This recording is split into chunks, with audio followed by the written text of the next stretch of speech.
महाराष्ट्र राज्याचे हिवाळी अधिवेशन आजपासून सुरू झाले.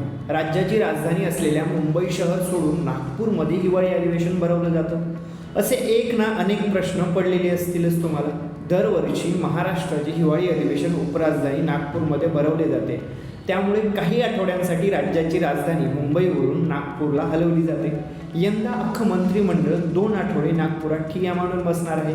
राज्यात नागपूरपेक्षाही पुणे, औरंगाबाद, नाशिक सारखे अनेक प्रगत शहरं असताना देखील हिवाळी अधिवेशन नागपूरमध्येच का भरवलं जातं?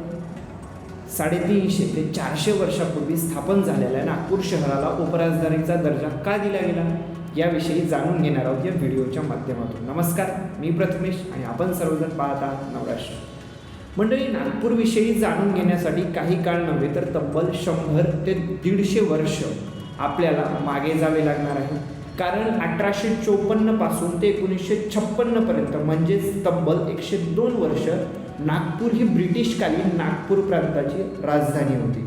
1953च्या डिसेंबरमध्ये केंद्र सरकारच्या जस्टिस फजल अली यांच्या अध्यक्षतेखाली या देशातील पहिले राज्य पुनर्रचना आयोग प्रस्थापित केले गेले. महाराष्ट्राच्या निर्मितीवरून काँग्रेस नेत्यांमध्ये संभ्रम होता. त्यावर तोडगा काढण्यासाठी डॉक्टर S.M. जोशी यांनी या सगळ्या विरोधी पक्षांचे नेतृत्व स्वीकारून संयुक्त महाराष्ट्र परिषदेची स्थापना तेव्हा केलेली पाहायला मिळते. राज्यातील विविध भागातील नेत्यांनी एकत्र येऊन प्रयत्न केले पाहिजे असा तोडगा काढण्यात आला. त्यासाठी सप्टेंबर 1953 मध्ये राज्यातील सर्व प्रतिनिधी नागपूर येथे जमले होते. तेव्हा नागपूर या शहराला अत्यंत महत्त्वाचा दर्जा होता.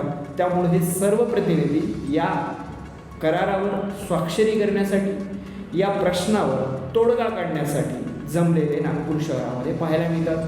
28 सप्टेंबर 1953चा तो दिवस होता. नागपूर करारावर या दिवशी स्वाक्षऱ्या करण्यात आल्या. धर्मवीर भाऊसाहेब हिरे यांनी नागपूर करारात महत्त्वाची भूमिका बजावलेली होती. या करारावर पश्चिम महाराष्ट्रासाठी भाऊसाहेब हिरे, यशवंतराव चव्हाण, नाना कुंटे, देवकीनंदन नारायण यांनी स्वाक्षऱ्या केल्या होत्या पश्चिम महाराष्ट्राकडून. हे नेते पश्चिम महाराष्ट्राचं नेतृत्व या नागपूर करारामध्ये करतात. त्यानंतर महाविदर्भातून रा. पाटील, रामराव देशमुख, पंजाबराव देशमुख, शेषराव वानखेडे या महत्त्वाच्या व्यक्तींनी, नेत्यांनी स्वाक्षऱ्या केल्या होत्या. मराठवाड्यासाठी देवीसिंह चव्हाण, लक्ष्मण भाटकर, प्रभावती देवी जकातदार या नेत्यांनी नागपूर करारावर स्वाक्षऱ्या केल्या होत्या. आणि अत्यंत महत्त्वाचा करार हा नागपूर करार म्हणून ओळखला जातो. नागपूर करारातील काही महत्त्वाचे मुद्दे: महाराष्ट्र राज्याच्या पुनर्रचना संदर्भात विचार करण्यासाठी एक उच्च अधिकारी समिती स्थापन करावी. मुंबई, मध्य प्रदेश, हैदराबाद प्रांतातील मराठी भाषिकांना एकत्र करून स्वतंत्र महाराष्ट्र राज्य स्थापन करावे व त्याची राजधानी मुंबई असावी. राज्यातील सरकारच्या प्रशासकीय सेवेसाठी राज्याचे 3 प्रशासकीय विभाग असावेत, जसे विदर्भ, मराठवाडा आणि उर्वरित महाराष्ट्र असे असतील असे ठरवण्यात आले. तर राज्याच्या उच्च न्यायालयाचे प्रमुख केंद्र मुंबई येथे असावे. उपकेंद्र नागपूरची निवड करण्यात आली. तर राज्याच्या कायदेमंडळातील जनतेचे प्रतिनिधित्व लोकसंख्येच्या प्रमाणात ठेवावे. शासकीय व निमशासकीय सेवेतील उमेदवारांची भरती करताना ती लोकसंख्येच्या प्रमाणात करावी. नागपूर करारातील मुद्द्यांचा विचार करून डिसेंबर 1953 साली केंद्र सरकारने ठरवले की राज्यात पुनर्रचना करण्याकरिता ठोस असे काहीतरी केले पाहिजे. आणि त्या दृष्टिकोनातून न्यायमूर्ती सय्यद फाजल अली यांच्या अध्यक्षतेखाली डिसेंबर 1953 साली एक राज्य पुनर्रचना आयोग नेमण्यात आला. त्या आयोगाचा अहवाल जेव्हा पुढे आला ऑक्टोबर 1955 मध्ये, त्यानंतर 1956 मध्ये भाषावार प्रांतरचना आपल्याकडे लागू झाली. 1956 मध्ये फजल अली आयोगाला अहवाल आला. त्या अहवालानुसार विदर्भ आणि विदर्भातील 8 जिल्ह्यांना CP अँड बेरारमधून वेगळं करण्यात आलं. 10 ऑक्टोबर 1956 रोजी नागपूरच्या विधानसभेत राज्यपालांचा संदेश वाचून दाखवण्यात आला. तो असा होता की आजपासून विधानसभा बरखास्त करण्यात आली आहे. 1953 मध्ये जो करार होता त्या करारानुसार नागपूरला राजधानीचा दर्जा गमावावा लागला. तो नागपूर करार 1953चा म्हणून ओळखला जातो. नागपूर ही राजधानी होती.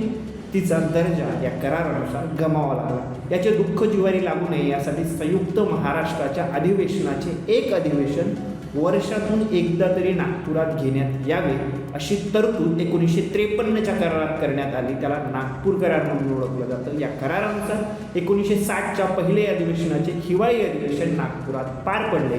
त्यानुसार तेव्हापासून नागपुरात दरवर्षी हिवाळी अधिवेशन घेण्यात येते। नागपूरचा राजधानीचा दर्जा जाऊन उपराजधानीचा दर्जा नागपूरला मिळाला। हा दुःख हा जिव्हारी लागू नये म्हणून एक अधिवेशन दरवर्षी नागपुरात भरवले जाते। हे त्यामागचं प्रमुख कारण आहे आणि त्यासाठी नागपूर कराराला प्रमुख समजलं जातं। म्हणून दरवर्षी हे अधिवेशन नागपूर येथे भरवलं जातं। तुम्हाला काय वाटतं नागपूर अधिवेशन विषयी तुमचं मत काय नक्कीच कमेंट करून सांगा। अशाच माहितीसाठी पाहतो नवराष्ट्र।